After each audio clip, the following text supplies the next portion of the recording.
Hey folks, this is Aaron with Questside Story. I'm joined here by Andrew Whipple III. Heyo. And we have a special edition of Just Playing today. We are just playing the Splatoon beta. Oh boy. So I spent some time with this, and I have things to say about it. I certainly hope so. The first thing you should say is that you had to wait a whole hour to even play this. Yeah. It was a pain in the butt getting into it. The whole thing was delayed. I understand it's a beta and they want to stress their servers, but I had to wait an entire hour to get into this. But I would say it was well worth the wait. Hopefully these issues are pushed out around launch time because I'm very interested in this game. So there's a lot going on, and I'm going to start to explain what's going on here. This is the sequel to Super Mario Sunshine. It sort of, kind of might be. So I'm Go seeing fight. that I didn't actually play this. This was all Aaron, and we should say that this was this was pre-recorded because we had no idea if the servers would come back up. Man, I'm just mowing dudes down. I didn't realize how many people I was killing with this stupid splat roller. It looks great. The Yeah. game looks awesome. So it's 4-on-4 combat, and the objective of this match, wow. The objective of this match here is simply to cover the stage in as much of your own ink as possible. So at the end of the match, it's going to tally up by percentage of who covered the map and most of their ink, and the winner is whoever had the most. So there's only 4 weapons in the game as of right now. The one I'm using is the splat roller right now. It's kind of a melee type weapon. It's really, really effective at covering the map. Look, I'm just running around like a jackass here. I'm probably going to die here. Yep, there it goes. There it goes. That guy's using the sniper rifle, the Splat Charger. That's what it's called. They all have weird splat-ish names. So he's using like a sniper rifle. So you hold in the trigger there to aim, and then you line the cursor up, and then when you let go, it releases like it's basically a sniper rifle. Yeah. I kind of like this mode. It's called Turf War. Yeah, it's a lot of fun. So Turf War was the only mode that was available during the beta that they very adamantly tried not to call a beta. This weapon is so much fun because you get to just mow people down. I actually switch off of it because it felt a little unfair because I was like, see, that guy was underneath the ink and I just rolled him over, no problem. So you run out of ink in this game. I run out of ink a couple of times. And I felt like it was just a little annoying to upkeep with the ink because I'm going at it, I'm covering the stage.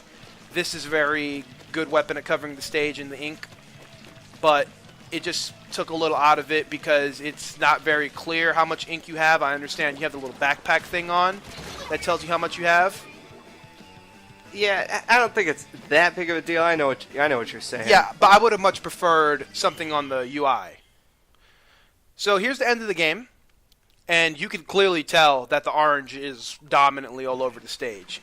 But he makes it a little dramatic, and it's actually kind of cool in some of the closer matches when you're not sure. So our entire team was using the splat roller. Yeah, wow.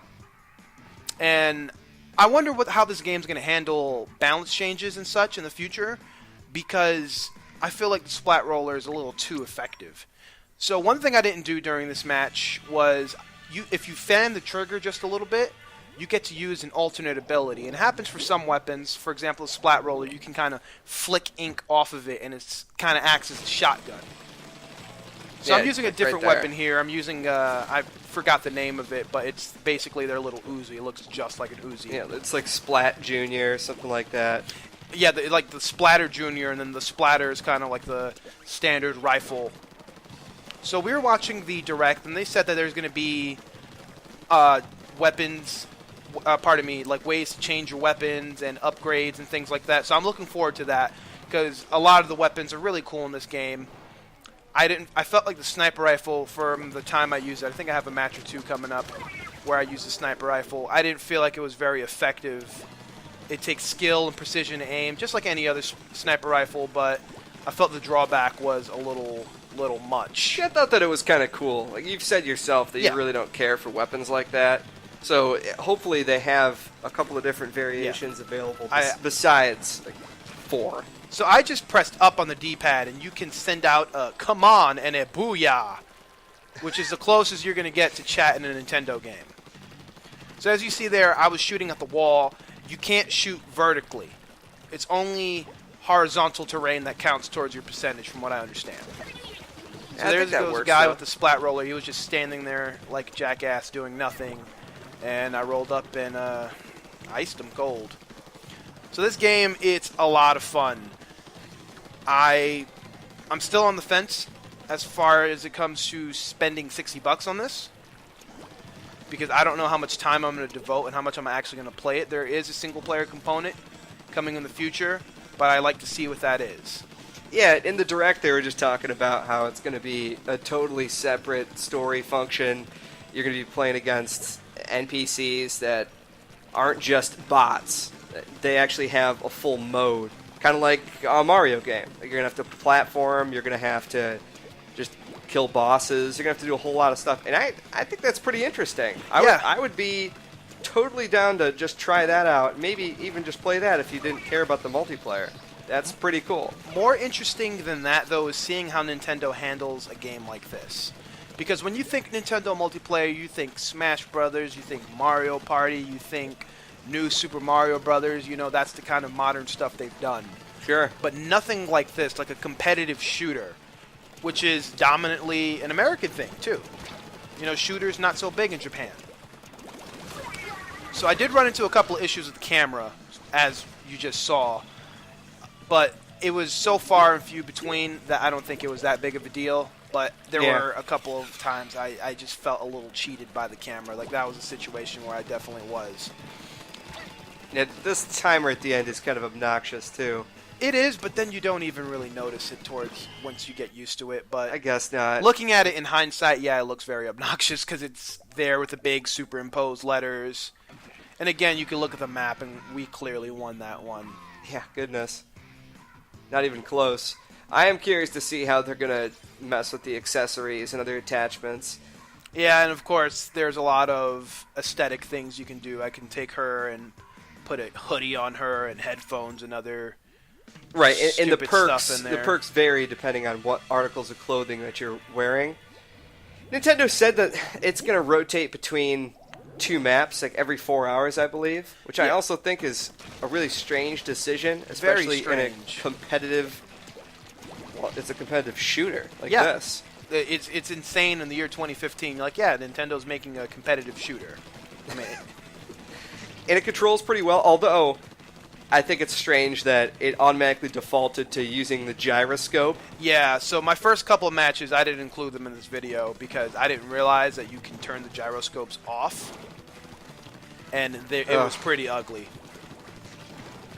That's pretty cool. I like how that guy just escaped. Yeah, so he runs himself into a corner, and there's some synergy with the weapons in this game. That's actually got me more interested than anything else. Because as you can see, I'm following this guy with the splat roller, or these dudes with the splat rollers. I didn't realize there was two. And I'm just following their trail of ink. And when they need to stop to recharge, I pop up and I cover them. So you can throw grenades there. Grenades deplete your entire ink source, though. It's quite a pain. Because you have to get your ink back, and then you can run into an ugly situation. And it's intense because you have to be very mindful of your spacing. So right here, you see that tarp that I was shooting at? Yeah. You can't put paint on the tarp. So there's certain spots of like this odd neutrality. And see, this, you have to be very conscious of where you're at, as I was saying before. Because I'm trying to run, and if you can't swim in your enemy's color, so you slow down significantly. Yeah, you slow down. You're basically a sitting duck if you end up in your enemy's color. Yeah, it's just fun. It's pretty cool. I didn't get a chance to play it, like I had said, which is unfortunate. But just looking at it, I could see sinking some time into this. And if you have a bunch of buddies that you want to play with, I think it'd be awesome.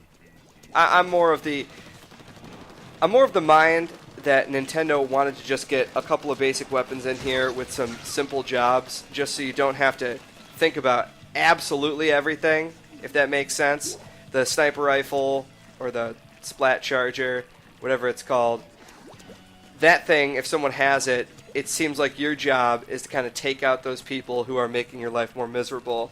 or again Turf War especially, maybe hit the guys with the paint rollers because they're not going to get you from super far away. And you could still be semi-effective. I mean, I don't think that's going to be much of a problem, but the rest of these things, yeah, you just took it right there. Yeah, so one thing I want to point out is that one that's a developer because it's wearing a lab coat. Yeah. So they mentioned on the Direct that if a dev's playing, they're wearing a little lab coat. And she had a shield up. And when you, up in the top right corner there's a little meter, and you can put up an ability. So the Splatter Junior, I believe that's what it's called, the Splatter Junior's ability is to put up a shield around you and any of your allies around you, and you're impervious to anything for a brief moment. You guys are just destroying everything. Yeah, I didn't lose a lot during the beta. And more often than not, I was the weakest link in the group, or one of the. Yeah. It's a cool idea. I think the visuals for Splatoon are fine. I'm truly more interested in the single-player component, even though I am a cooperative multiplayer type gamer. I never thought that Nintendo would be able to pull something off that would actually function that well competitively in the shooter market. But this looks fun. I like the ink mechanic, the Mario Paint stuff. Yeah, and I like the accessibility above all else. Like, it's just super easy to get into. The controls aren't complicated. Just being able to use the Wii U remote. One thing that I didn't really like was the fact that the map is on the actual Wii U remote. It's very jarring to actually take your eyes off the screen and onto a second screen. And I never liked any game that did that. Maybe Wind Waker, but you could put yourself in a safe spot in Wind Waker and then play around with your inventory. But, like, for example, what game is it that I'm thinking of? It escapes me at the moment, but just stopping to look at your map or stopping... Mario Kart 8 is the one I'm looking at, because a lot of your information's on the bottom screen. Yeah. So what that guy did was a super jump. So you could super jump to allies. So there's a little portal in the beginning, and you could use that to launch yourself straight into battle. Which is... It keeps the action intense, and the cool thing I like about this is it's not kill-based objectives. I'm sure there's probably going to be a traditional team deathmatch mode. Yeah. I would much rather see a free-for-all mode in this game as well. Oh yeah, the free-for-all mode would be kind of ludicrous. I just like the idea of objectives like this Turf War. There hasn't been anything where you need to take over actual corners like of the map. Yeah, it reminds me of... Remember Tony Hawk used to have that? I forgot what it's called. I want to say it was called Paint, actually. Or Tag or something like that. Mm-hmm. Where you would just skate on certain items, and then you would tag that as your own, and you would have to skate on other people's items to take credit away from them. Yikes. So it reminds me a lot of that, and I actually enjoyed games like Tony Hawk that had that alternative objective-based things like Horse and stuff like that. This seems to be, fulfilling that itch for me of alternative competitive combat.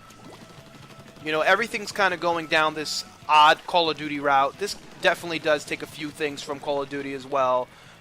As far as just the screen filling up as you're dying as well. It just looks good. I'm excited for it just for something different for Nintendo. I still truly have no reason to just go out and purchase a Wii U right now, even though I think that there's some awesome, awesome games on there, first-party exclusives. This, of course, is going to be just another one. But it's good to see. I'm not sure what other competitive shooters are going to be out there right now, but as long as the internet works within this, you can join your friends, you've got some fine co-op experiences, I think Splatoon is going to be one hell of a game.